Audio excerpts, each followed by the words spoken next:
Bonjour à tous, c'est Claire, bienvenue dans cette vidéo où je vais vous faire ma présentation de livres. Alors je n'ai pas de roman cette fois-ci, mais j'ai des livres créatifs, des livres d'art, etc. Donc on va regarder ça ensemble. Alors on va commencer par... Ah mais j'avais tout rangé les livres par thème et voilà, il y en a de partout. Bon, c'est pas grave. Allez, je vais présenter le premier qui est un livre d'art dont je vous avais parlé dans ma vidéo, enfin dans mon direct. Je vous ai dit que je vous le montrerai mieux, pardon, en étant, enfin en montrant directement le livre, c'est plus facile. Donc c'est la version en anglais, The Art of My Neighbor Totoro, mon voisin Totoro.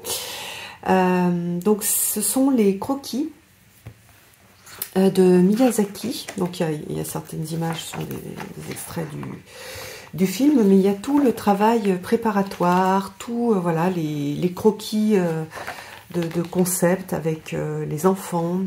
Vous voyez, donc la petite fille n'est pas tout à fait comme elle va l'être après dans le film. Je trouve ça très chouette. Donc ce sont des petits croquis avec quelques couleurs à l'aquarelle. Et je les trouve vraiment jolis et touchants. Et puis, moi, je m'en sers pour faire des petits Totoro. Donc voilà, je vous montre un peu. Donc là, on a le générique. Vous voyez ici, on a pareil, un travail de préparation. Et puis ici, un extrait du film. Donc il y en a, voilà, il y a énormément d'images. C'est ce que j'ai aimé. Parce que j'avais plutôt envie d'avoir quelque chose axé sur l'image plutôt qu'avoir beaucoup de choses à lire. Et même si on a des infos qui sont super intéressantes, hein. Voilà, les expressions du papa, et puis des extraits. Donc là, on a la maison. Ça, j'adore. La première, le début du film, voilà. Donc, ça existe donc pour tous les films de Miyazaki. Alors, ils sont... je préfère la version en anglais parce que la couverture est rigide, mais ils sont assez chers, neufs. Donc là, j'ai pu le trouver d'occasion. Ils font, je crois, 31 €. Et du coup, je crois qu'il y a il y a une version en français qui est publiée chez Glénat, avec une couverture souple. Si vous voulez lire le texte, c'est plus confort en français. Et c'est moins cher aussi, le livre est moins cher, je crois. Alors je suis pas sûre, mais je crois qu'il fait 24 € au lieu de 31. Donc voilà, c'est vraiment un très chouette livre. J'essaierai de récupérer aussi le Château dans le ciel, mais je me suis dit, je vais déjà faire des petits dessins à partir de celui-ci. Enfin, je suis un peu déçue, j'avais aussi acheté celui sur Kiki la petite sorcière, Kiki Delivery Service, et ils l'ont plus retrouvé ou il est abîmé. Bon bref, ils n'ont plus voulu me l'envoyer, donc j'ai été un petit peu déçue, mais je suis très contente de celui-ci. Alors ensuite, bon, on va rester dans le monde artistique, et je vais vous montrer, hop, je mets de côté. Je vais vous montrer le livre que j'ai reçu sur le pastel, et le pastel qui est le pastel Néocolor 2 de Caran d'Ache. Donc voilà, je vous montre à quoi ça ressemble, comme ça vous allez voir un petit peu, hop, avec quoi l'artiste travaille. Donc c'est Bayard et Baye qui a fait ce livre. Il a été réédité, c'est une nouvelle édition, donc j'ai regardé par rapport à l'ancienne édition. Il y a des activités qui ont été changées. Donc moi j'avais acheté ces 10 néocolores, voilà, avec il y a une petite vidéo qui n'explique pas comment faire ça, mais qui explique des techniques. Et puis je vais vous montrer ce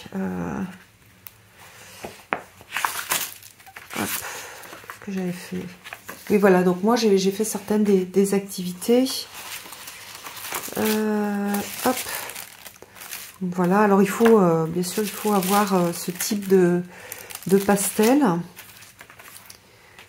Hop. Et puis j'en ai fait un plus grand que vous allez reconnaître, hein. Ça c'est celui de de la couverture. Alors, je vais vous montrer l'intérieur. Alors, j'aime bien parce qu'il y a un aspect un petit peu de retourner en enfance avec ces grosses craies. Sachant qu'avec ces grosses craies, c'est très difficile de faire des bords bien nets parce qu'on a un peu... de toute façon, des craies grasses, mais il faut les... Bon, pour faire des choses fines, il faut les tailler. Et quand on les taille, on perd quand même pas mal de pastels. Donc moi, il y en a certains que j'ai taillés et j'ai mis dans des petits godets d'aquarelle. Mais bon, je me sers pas des godets d'aquarelle, enfin des Neocolor 2 taillés.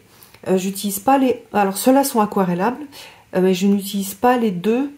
Non, je ne les utilise pas en aquarellable et je n'utilise pas les 1 qui ne sont pas aquarellables parce qu'ils n'ont pas la même texture. Voilà, c'est ça que je voulais dire. Donc, je préfère cette texture-là. Qu'est-ce que je voulais vous dire d'autre? Oui, alors, ce que j'ai fait, c'est que dans ce livre, j'ai commencé à faire les exercices et j'ai trouvé les exercices très intéressants. Ça permet de se familiariser. D'ailleurs, c'est un petit peu ce qu'elle explique hein, dans ce tuto notamment. Bon, là, du coup, elle les utilise en pastel, donc elle ne les aquarelle pas. Il n'y a aucun des projets qui sont aquarellés, pardon. On a un aspect, voilà, un peu, oui, de retour à l'enfance avec ces gros pastels. Voilà, c'est très sympa. J'aime beaucoup cette artiste parce qu'elle a la capacité aussi à mélanger des couleurs que j'aurais pas forcément mélangées ensemble. Ça, c'est pas du tout des couleurs que j'utilise. Hein. Il y a pas mal de couleurs froides, hein, de vert froid notamment, que j'ai pas l'habitude d'utiliser et que d'habitude je n'aime pas trop. Et d'ailleurs, je trouve que les couleurs ressortent mieux en vrai que ce qui a été fait au niveau du scan de ce qu'elle a réalisé, sachant que j'ai vraiment utilisé exactement les mêmes Neocolor, donc les mêmes couleurs que ce qu'elle a utilisé elle. Alors je suis pas du tout une pro, hein, j'ai utilisé voilà, elle a fait d'abord faire le petit dessin préparatoire. Après, on a un morceau du dessin, puis après on continue. Moi, pour les petits personnages, pour les choses un peu petites, j'ai utilisé des crayons, en fait, des crayons de couleur. Donc, parce que là, c'est vraiment petit. Hein. Je ne sais pas si vous vous rendez compte par rapport à ma main. C'est des tout petits personnages. Et là, il faut vraiment tailler très très fin. Et j'avais pas envie de le faire, donc voilà. On peut adapter aussi en fonction de ce qu'on a. Vous pouvez adapter les couleurs en fonction des couleurs que vous avez. Là, c'est Nature morte au citron. Voilà, celle-ci, je ne l'ai pas faite. Là, c'est la bête Collioure. Il y a vraiment des très jolis projets avec des difficultés plus ou moins élevées. Donc là, par exemple, c'est 4 sur 5. Alors celle-ci, paradoxalement, c'est pas celle que j'ai trouvée la plus difficile à faire. Ça, voilà, 4 sur 5 aussi. Je trouve que c'est pas si difficile à faire. J'ai bien suivi. Enfin, c'était assez facile à suivre. Château en Bretagne. Voilà, ça par contre, 5 sur 5, c'est vrai que c'est difficile. Ça demande des capacités de dessin aussi. Mais c'est expliqué. Du coup, je ne sais pas si vous avez vu tout à l'heure, quand j'ai montré brièvement ce que j'avais fait, je me suis un peu entraînée pour les proportions. J'ai fait des chiens avec des grosses têtes, un petit corps aussi. J'ai vu que c'était pas top. Alors là, c'est pour apprendre à déposer les couleurs, pour avoir ce plaisir de déposer les couleurs. Avec cette idée aussi on n'est pas dans du réalisme, on va pas faire quelque chose de parfait.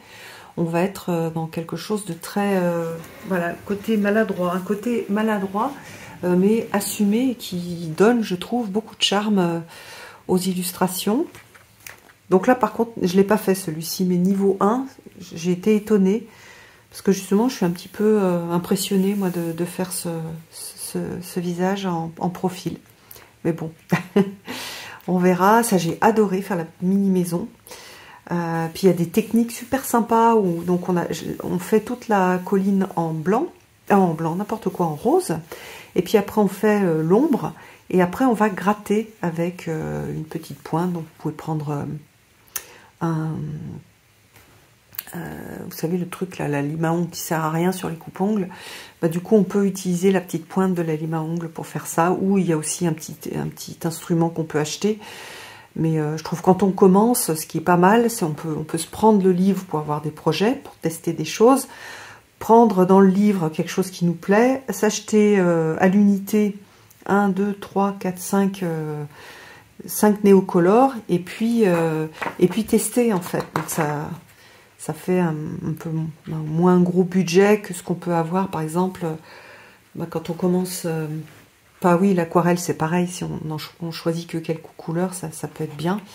Donc vous voyez, il y a vraiment des projets hyper mignons. Ça je l'ai pas fait, mais j'ai super envie de le faire. J'adore. Bain de minuit, bon ça je l'aime moins celle-ci, mais je la ferai aussi. Gabriella, c'est sympa. Hop, joyeux anniversaire, vous avez vu, c'est ce que j'avais fait. Alors là, on a un macaque au Japon, dans un onsen, dans une source d'eau chaude. C'est sympa, je le ferai aussi, j'ai pas encore fait. Voilà, celle-ci, elle est hyper touchante, j'aime beaucoup.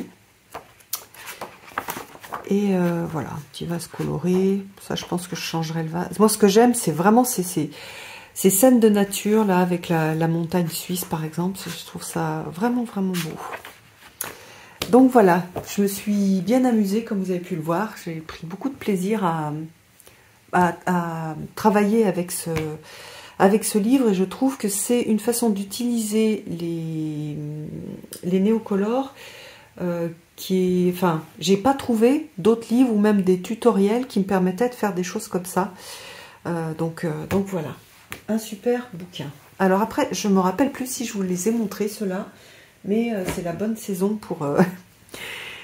pour les utiliser. C'est deux. Alors, j'ai acheté... Est-ce que j'en ai un autre?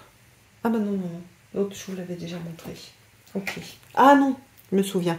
C'est parce que j'ai acheté un autre livre. Bon, bref, je vous le montrerai plus tard. Donc, c'est des petits animaux en broderie traditionnelle. Donc, ça permet... Enfin, il y a plein de propositions avec, vous voyez, des petites fenêtres. Et ce sont des petites broderies. Donc, on peut le faire sur un habit. On peut s'entraîner, par exemple, on a un vieux jean, et ben sur la poche, on va essayer de broder un des petits animaux. Et je trouve que c'est super touchant. Et du coup, parfois, c'est vrai qu'il y a certaines broderies qui font un peu kitsch. Mais en fait, le kitsch, c'est très relatif. Hein, c'est chacun fait ce qu'il aime. Par exemple, voilà, moi ça, j'aime beaucoup les petites fleurs, les petits lapins. Alors, je ne m'y suis pas encore remise, mais j'ai vraiment envie. Alors, ce livre, c'est Célia qui me l'a fait connaître. Et franchement, regardez les petits personnages naïfs. Ce que je trouve intéressant, c'est qu'on peut broder ça sur des habits et pas forcément pour faire des... On va pas forcément les utiliser pour faire des tableaux. Voilà, là, on peut se faire un petit marque-page, puis ça peut être des idées, quand on fait de la broderie, des idées de cadeaux qu'on prépare pour Noël et qui sont des petits cadeaux qui, même si la personne, voilà, elle n'a pas envie d'afficher c'est une personne qui lit, elle n'a pas envie d'afficher un tableau, on peut faire aussi un marque-page. Ça a l'air assez simple. Et puis, à nouveau, c'est plein de petits exemples de petites choses. Donc comme c'est des petites choses, on peut les mettre sur des rubans, on peut les mettre sur des serviettes, on peut avoir un tote bag neutre et puis gravé sur le tote bag. J'adore les illustrations, ça fait vraiment un peu les illustrations, les images, les propositions, ça fait très... oui, ça fait livre pour enfants. Regardez comme c'est mignon, ça. C'est pour faire une petite boîte. Donc, il y a aussi, par exemple, l'explication pour faire une boîte à couture. Donc là, peut-être qu'on a besoin d'être un peu plus expérimenté. Bon, bah ça, c'est classique. C'est ce que je fais d'habitude. Je le trouve, voilà, je trouve assez sympa. Vous voyez que le tambour a été teint, en fait. C'est joli. Je ferai peut-être ça sur les miens qui sont un peu clairs. Les tambours, comme ça s'appelle un tambour, c'est un cercle qui permet d'étendre la toile. On en trouve un petit peu de partout dans les magasins, même je crois dans les grands magasins, un peu de trucs pas chers, il me semble qu'ils en ont. Moi je les achète chez Mondial Tissu, je les trouve bien. Mais on peut aussi, par exemple ici, les mettre sur un carton et attacher le tissu derrière. Et du coup les suspendre. Qu'est-ce qu'elle a fait là? C'est des petits motifs sur la poche d'une chemise ou d'une blouse. Voilà, c'est ce que je vous disais. Donc qu'est-ce qu'il y a d'autre? Un porte-alliance. Ça c'est sympa pour un mariage.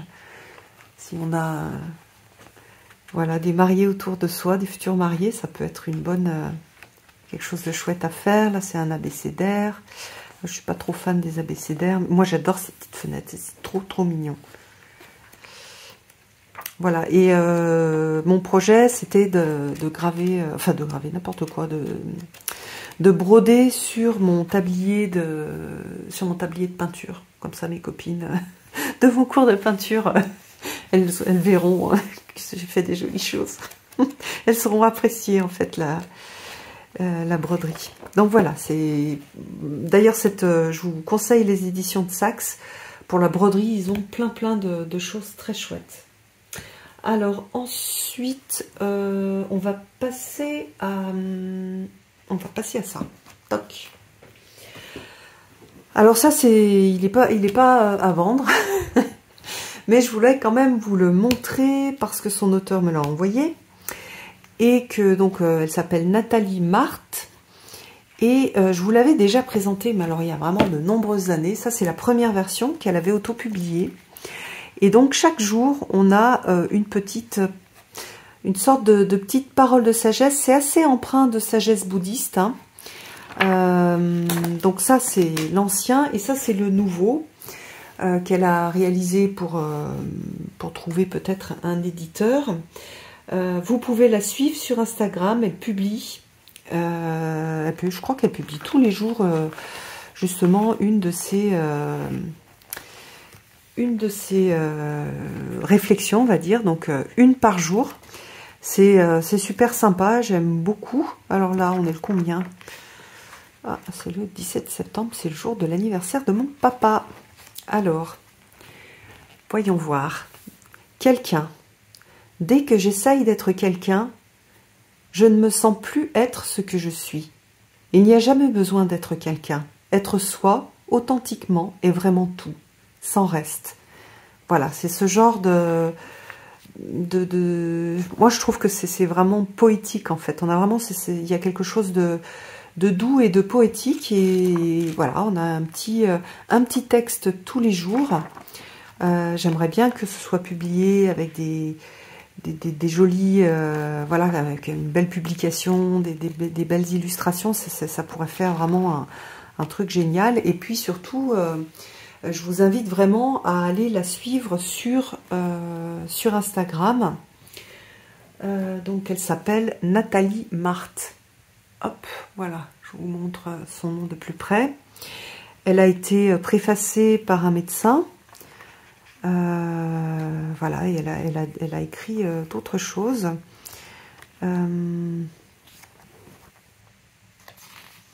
Docteur Liénard, ancien chef de clinique de l'hôpital Sainte-Anne. Donc voilà, elle travaille, elle partage pour le bien-être, la santé mentale. Donc j'aime beaucoup ce qu'elle fait. C'est vraiment génial. Donc je voulais vous le montrer, même si vous ne pouvez pas l'acheter, mais vous pouvez avoir gratuitement. Vous pouvez aller suivre son compte et avoir votre petit texte tous les jours sur Instagram. Donc voilà, Nathalie Marthe. Ensuite, alors qu'est-ce qu'on va regarder?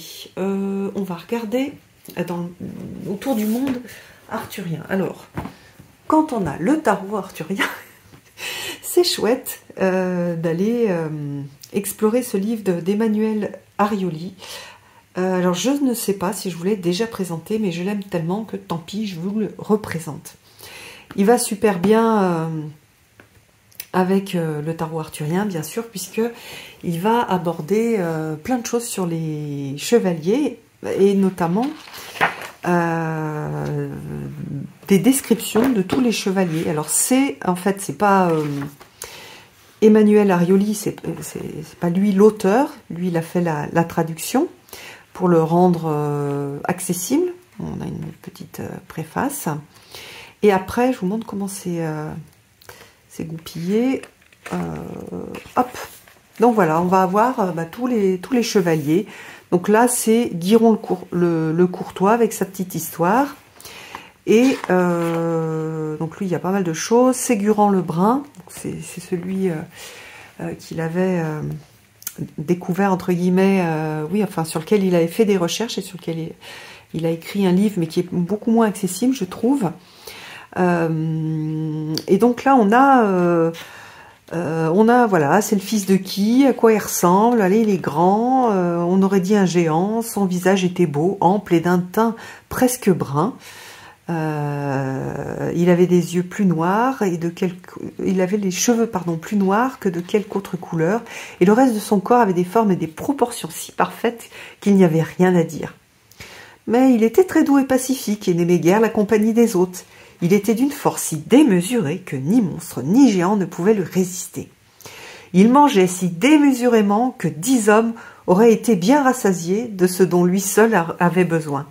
Sur ses armes, il portait un dragon. C'est parce qu'il avait tué un dragon terrible et hideux, alors qu'il venait tout juste d'être adoubé chevalier. Et ses armes étaient d'or au dragon de sable, armé et langué de sinoples. Voilà. Donc parfois il y a des choses longues, parfois c'est super court. Alors c'est super intéressant parce qu'on voit tous les canons de beauté de l'époque, c'est-à-dire notamment pour les hommes d'avoir des mains fines, un visage assez féminin aussi, donc fin. On voit qu'on a des chevaliers donc à la peau foncée, donc on n'a pas que des blancs, des bien blancs aux yeux bleus et aux cheveux blonds. On a la description d'Arthur. Qu'est-ce qu'on a? Là, on a qu'on connaît, le sénéchal. Et puis, on a aussi les... Ah, ça c'est Yvain, d'accord. Et on a aussi donc les blasons et l'équivalent de la photo Instagram. Et je trouve ça super chouette. C'est en fait moi quand j'ai envie de sourire, que j'ai pas le moral, je l'ouvre et je lis, je l'ouvre au hasard et je lis la description d'un chevalier. Je trouve ça c'est super touchant, c'est mignon. Je sais pas, la Lamborque du Chastel. Lamborque venait de la petite Bretagne, donc de notre Bretagne à nous. Chevalier de taille moyenne, aux cheveux noirs et abondants, il était bien formé avec de gros membres. Alors, je sais pas ce que ça voulait dire, mais bon. De grande hardiesse et agilité, il était assuré et entreprenant, preux et loyal. Ses armes étaient de pourpre au lion léopardé d'argent, armé et langué d'azur. Donc là, on a tout le vocabulaire de l'héraldique. Tel était Lamborque, comme je vous l'ai décrit. Voilà. Et puis, alors, est-ce que c'est lui, là? Non, ça, c'est... Je sais plus. Bref, qu'est-ce qu'on a d'autre? J'aurais dû noter, il y en a qui m'ont fait trop rire. Bon, déjà, il avait des gros membres. Alors, qu'est-ce qu'il a, lui? L'envoisier. Ça veut dire jovial, l'enjoué. Ah, un qui est joyeux. Alors, qu'est-ce qu'il a, celui-là? Il venait d'Orcanus, grand chevalier, il avait les cheveux et la barbe roux, les yeux verts, et il était bien bâti et rempli d'une grande force. Tous ceux qui le connaissaient le considéraient comme un preux chevalier, plein de bonnes mœurs. Ses armes étaient de gueule. Bon, voilà, après, il y a la description. Le fait des dames venait de la plaine des merveilles, et... Hop, séjourna longtemps avec les 12 fées de la Roche, d'où il tenait son nom. Très grand chevalier, il avait de beaux cheveux fauves, le visage blanc et gracieux. Donc vous voyez, le visage blanc et gracieux, c'est important, c'est pour dire qu'il est beau. Hardi et entreprenant, il était toujours le premier à combattre. Il fut très épris d'amour. Ses armes étaient, voilà, donc ça c'est l'héraldique. Donc vous voyez, c'est un texte ancien qui a été un peu transformé pour qu'on puisse le lire et avoir plaisir à le lire facilement. Donc ça, c'est très chouette. Il y a un gros travail hein, sur le texte, de traduction entre guillemets. Et puis on a toutes ces belles représentations de chevaliers avec la mode de l'époque. Hein. Donc, alors de l'époque à laquelle ça a été écrit. Donc, parce que là, il y a eu beaucoup de choses qui ont été écrites sur la légende arthurienne. On a le lignage. Alors vous étonnez pas si vous voyez d'autres choses ailleurs. C'est-à-dire que l'arbre généalogique d'Arthur, et puis par exemple de Morgane, voilà, il y a plusieurs versions où Morgane, c'est pas la femme par exemple, c'est pas la sœur d'Arthur, voilà, donc c'est une des généalogies. Et regardez, il y a toutes les armoiries. Si vous voulez vous faire vous-même une armoirie, ça peut être aussi sympa d'avoir tous ces exemples. D'ailleurs, je vous avais... ouh là là, ça fait bien longtemps, il y avait un livre avec plein d'activités à faire, du souffle d'or, où justement on se créait nos armoiries. Il y avait plein d'infos sur les armoiries. Et voilà, donc ça peut être un truc très chouette à faire. Alors ensuite, aussi dans un peu ce même thème, mais là on est sur Mélusine, avec donc un texte féministe. Donc Mélusine, fée et femme. Alors comment est-ce qu'elle a présenté? Mélusine, fée, mi-femme, mi-serpent, est l'héroïne d'une légende qui passionne les artistes et les érudits. Apparue au Moyen-Âge, elle est venue de l'autre monde pour épouser un mortel et lui apporter la prospérité. En plus de ses nombreux dons, elle incarne l'éternel féminin. Elle révèle les femmes et les hommes à eux-mêmes et les transforme. Donc ça, elle révèle le fait qu'elle incarne l'éternel féminin, elle révèle les femmes et les hommes à eux-mêmes et les transforme, c'est l'objet, en fait, elle va expliquer en quoi est-ce que elle incarne ce féminin et comment est-ce qu'elle révèle les femmes et les hommes à eux-mêmes. Donc voilà, donc là on a cette sorte d'essai. Voilà, et je vais vous montrer un peu les thèmes. Donc là on a Mélusine, un modèle pour les femmes d'aujourd'hui. Mélusine, la fée et la femme. La symbolique de la fée Mélusine. Le sceau du secret et la porte initiatique. Mélusine, une figure initiatique. Et puis voilà. Donc en fait, je trouve que c'est moi je trouve que les mythes sont des sources d'inspiration, et je trouve aussi que ça touche quelque chose en nous, une sorte de magie qu'on a en nous. Alors on peut parler de l'inconscient collectif, ou on peut parler ça active quelque chose de magique, et voilà, je trouve que ce livre il est bien fait. Juste un moment, j'ai un peu tiqué sur l'histoire des sorcières, parce qu'elle, elle a juste cité une fois. Voilà. Je suis devenue un peu comment dire, un peu maniaque dès qu'on parle des sorcières et que c'est présenté un peu sous la forme un peu, on va dire, un peu fantasmée qui a été créée par le féminisme. Donc voilà, je préfère, surtout que c'est une historienne, donc voilà, c'est pour ça que j'ai tiqué, mais sinon c'est vraiment un mot, un endroit, ça touche pas du tout. Après le travail qui a été fait, qui est super intéressant. Elle a vraiment, je trouve qu'elle elle écrit bien, c'est facile à lire, c'est pas très long. D'ailleurs, elle a fait d'autres choses, et je verrai, voilà, elle a fait une dizaine de livres sur les femmes et le sacré.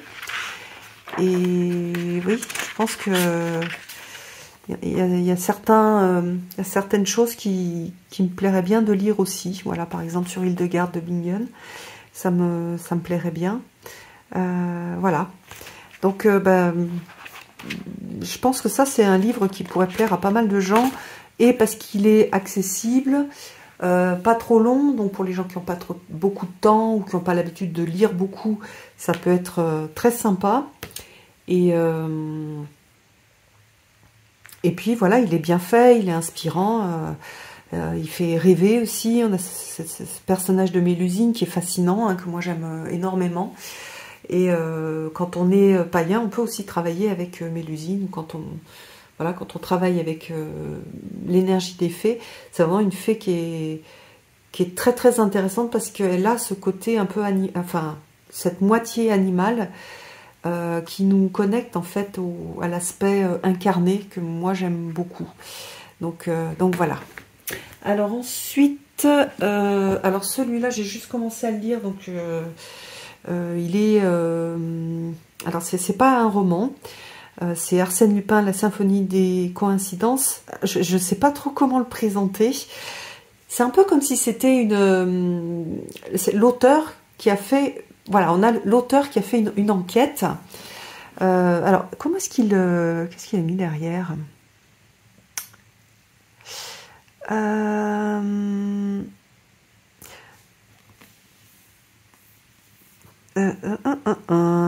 Donc, déjà, c'est la suite d'un livre que j'avais pas lu, que je connaissais pas. Donc, en fait, c'est une enquête pour voir un peu en quoi Arsène Lupin, dans Arsène Lupin, on a des choses ésotériques. Voilà, c'est vraiment super mal... voilà, c'est un super résumé en quelques mots, mais par exemple, alors attendez. Patrick Ferté approfondit et systématise la machiavélique technique de codage grâce à laquelle Maurice Leblanc, donc c'est l'auteur hein, d'Arsène Lupin, a ciselé en virtuose son vaste cryptogramme. À l'insu de ses lecteurs, dans le clair-obscur d'une œuvre à double fond, l'écrivain s'est ingénié à dissimuler tout un réseau dormant d'indices, dont le déchiffrement éclaire d'un jour nouveau, les mystères allégués de Gisors, Stenay et Rennes-le-Château. Voilà, si c'est pas mal résumé. Donc on a cette enquête à travers les livres d'Arsène Lupin et les relations donc entre l'auteur, les initiés francs-maçons, les martinistes, les Rose-Croix, les occultistes. Il y a toute cette traque qui est faite avec assez de... J'aime bien en fait le côté un petit peu fou. Il y a pas, c'est sérieux la façon dont c'est fait. Qu'est-ce qu'il dit? Je crois que c'est au début. Voilà, il va à la pêche. Il a tendu ses... bon. Je sais plus, il disait, enfin, il y a un aspect un petit peu décomplexé, un petit peu joyeux, un peu fou, que j'aime bien dans sa présentation. Après, il a un type d'écriture, donc c'est une enquête, donc c'est pas un roman. Et il a une façon d'écrire avec un vocabulaire, une façon de faire ses phrases, d'exprimer les choses, qui est assez littéraire, donc... c'est beaucoup moins facile à lire que les livres d'aujourd'hui, puisque dans le vocabulaire et dans la façon de tourner les phrases, d'exprimer des idées, une certaine voilà, il utilise la beauté de la langue française pour s'exprimer, et ça fait du bien aussi. On dirait enfin oui, ça fait comme dans les vieux livres. Qu'est-ce que je pourrais vous lire pour vous... Peut-être le tout début.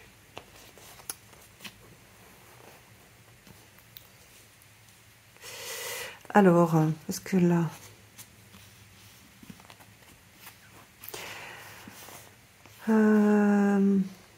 Alors, dans le volume 1, donc pas celui-là, mais le volume d'avant, c'est une véritable pêche miraculeuse que j'ai ramenée en prospectant les eaux troubles de l'histoire conjecturale et l'encre sympathique de Maurice Leblanc. Pour celui-ci, j'ai choisi un filet à mailles très fines, dont les prises ne devront certes pas être toutes conservées. Puisqu'il ne s'agit ici que de jouer... Ah ben voilà, c'est ça que je cherchais. Puisqu'il ne s'agit ici que de jouer dans ce livre qui n'est peut-être, ou pas, qu'un amusement savant, une folâtrie non euclidienne, mariant avec André Breton le sphinx noir de l'humour objectif et le sphinx blanc du hasard objectif, s'il en fut. Je pousserai le bouchon un peu plus loin. Et même à l'extrême, quitte à parfois, souvent, dira le lecteur, casser le fil rouge. Lupin avoue le même penchant. Un hasard merveilleux passe à portée de ma main. Je saute dessus comme vous le feriez à ma place. Il y aura donc également dans le lot de véritables coïncidences, comme des poissons d'avril, scintillant dans la nasse, totalement aléatoires et d'autant plus admirables et stupéfiantes. Donc voilà. C'est exact, c'est marrant, c'est cette partie-là que je voulais vous lire parce que je trouve que c'est vraiment un bon résumé du livre. Donc voilà, c'est très chouette pour tous les passionnés de ce type de mystère. C'est très sympa. Et parmi les hasards, regardez, on a Étretat et tac. Voilà ce que j'ai dessiné, donc c'est rigolo. Bref. Donc voilà. Voilà pour ce livre-là. Et je vais finir par deux livres dans le sens, comment dire, présentation du terme, mais qui sont en fait des agendas, des planeurs. Qui sont pas des agendas pour, enfin des agendas et des journaux. Donc ça c'est pas du tout un agenda pour servir d'agenda parce que c'est assez gros. Ou alors il faut être chez soi, quoi. C'est pas le petit agenda qu'on met chez soi. Et puis un autre, je vous le montrerai brièvement, mais je vous ferai une petite vidéo avec les jeux et le tarot qui vient de sortir. Alors celui-ci il est très intéressant parce qu'on travaille sur la gratitude. Alors il est en anglais, il est publié par Rockpool. D'abord je le trouve super joli. Et il fait travailler la gratitude. Alors quand je faisais ma formation de programmation neurolinguistique, j'avais beaucoup aimé un des exercices qui est proposé, qui est de faire une liste de tous ceux qu'on a et pour lesquels on a de la gratitude et qu'on ne voudrait pas perdre. Et il faut écrire en 2 jours, je crois. Oui, c'était en 2 jours. 100 choses pour lesquelles on a de la gratitude et qu'on ne veut pas perdre. Alors au début, les premiers c'est assez facile. Et puis ensuite, ça coince un peu. Puis après, on va découvrir que bah tiens, je suis contente d'avoir de l'eau chaude. Je suis contente d'avoir pu prendre un bain. Je suis contente, par exemple, moi, d'habiter juste à côté de la nature, à côté du Mont Saint-Michel, d'avoir la chapelle qui veille sur ma maison. Voilà, et on va en fait petit à petit développer cette chose que l'on perd quand on est anxieux, où on va plutôt noter les choses négatives, parce que quand on est anxieux, on se prépare pour le pire, et ça permet petit à petit de revenir sur de la pensée positive, pardon. Donc bon, là il y a l'intention, on peut le faire ou pas. Enfin, il y a plein de propositions, on n'est pas obligé de tout faire. Bon, il y a des petits textes qui sont très sympas. Il y a des choses là sur par exemple, il y a la lune. Alors matin, après-midi, soir. Donc ça c'est plutôt on peut faire de la gratitude pour ce qui s'est passé. Qu'est-ce qui s'est passé le matin? Voilà, moi, à la fin de ma journée, je me pose et je dis, bah, qu'est-ce qui s'est passé ce matin pour lequel j'ai de la gratitude? Voilà, je sais pas, par exemple, moi, je dors pas très bien en ce moment, mais quand je dors bien, le matin, c'est bien que je puisse noter. Et je vous l'ai déjà dit, hein, mais quand on note au crayon sur un journal, ça permet vraiment on fait pas du tout le même travail que si on se dit là, ah bah tiens. Ah bah oui, j'ai de la gratitude ce matin pour j'ai bien dormi, puis c'est fini, puis l'après-midi je m'en souviens plus. Quand on l'a écrit, qu'on a pris un crayon et qu'on l'a écrit sur du papier, ça crée quelque chose de plus fort. Donc voilà, là c'est fait pour faire des gratitudes le matin, l'après-midi, le soir. On peut le faire au fur et à mesure. On peut le faire avant de se coucher, ça permet de se mettre dans un bon esprit. Donc voilà, après il y a des textes, alors là c'est en anglais, donc il faut parler anglais. Voilà, comment est-ce que le journal a été écrit. Je sais même pas, moi, si je vais lire tous les textes. Je me le garde bien précieusement parce que ça commence en janvier. Et en fait, à chaque fois que j'ai commencé, hein, j'en ai eu d'autres de journaux qui commençaient en janvier. Et du coup, je commençais à la fin. Et puis après, je finissais au début. J'ai jamais terminé parce que j'en sais rien. Je dois être psychorigide. Ça me gêne. Donc voilà. Il y a des belles images, il est super bien illustré. Alors là, vous ne le voyez pas, mais les textures, en fait, il est tout doux. J'adore. Voilà, j'adore. C'est un vrai doudou. Il est suffisamment grand. Il a une... c'est bon, ça se plie un peu, mais c'est quand même assez rigide. Il y a le petit élastique. Et je sais pas, il crée... voilà, j'ai eu un gros coup de cœur pour cet agenda. Alors après, ça c'est donc un journal de Yule. Vous l'avez peut-être déjà, ça fait un petit moment hein, qu'il est sorti. Donc c'est la série des saisons de la sorcière. Donc il n'existe qu'en anglais. Et on va avoir des propositions et parfois rien, juste de la place pour écrire. Alors il est super beau, le problème c'est comme il est beau, je trouve que c'est difficile. J'ai acheté plusieurs journaux super jolis. Je vous avais montré déjà celui, j'en ai deux d'Alana Fairchild. J'ai commencé à écrire, mais en fait, comme c'est trop joli, j'ai un petit peu du mal. Mais là, il y a des propositions d'activités. Donc, par exemple, ici, voilà, même si c'est en anglais facile à traduire avec un traducteur, fermez vos yeux, imaginez que vous êtes un guérisseur qui s'entraîne. Quelqu'un vous apporte votre vie actuelle et demande que faire en fait, une guidance pour ce que je dois faire sur cette vie actuelle. Donc la vôtre, mais vous vous dissociez, vous êtes le guérisseur. Quel conseil est-ce que vous lui donneriez? Comment est-ce que qu'est-ce que vous proposeriez pour guérir, trouver la paix? Voilà. Et ici, on va enregistrer les conseils. Donc ça, c'est super intéressant hein, de se dissocier, de devenir le guérisseur. Je me dissocie, moi je suis le guérisseur et je me détache de ma vie ou me la présente comme si c'était pas la mienne. Et qu'est-ce que je donnerais comme conseil? Voilà, donc là, il y a pas mal de place pour écrire, donc ça veut dire qu'on peut faire aussi d'autres choses. J'adore les illustrations, elles sont très très jolies et elles vont bien dans cette saison. Puis vous allez voir, je vous montrerai le tarot et puis j'en ferai une vidéo avec le tarot, les deux oracles qui correspondent et puis du coup le journal, donc je vous le remontrerai.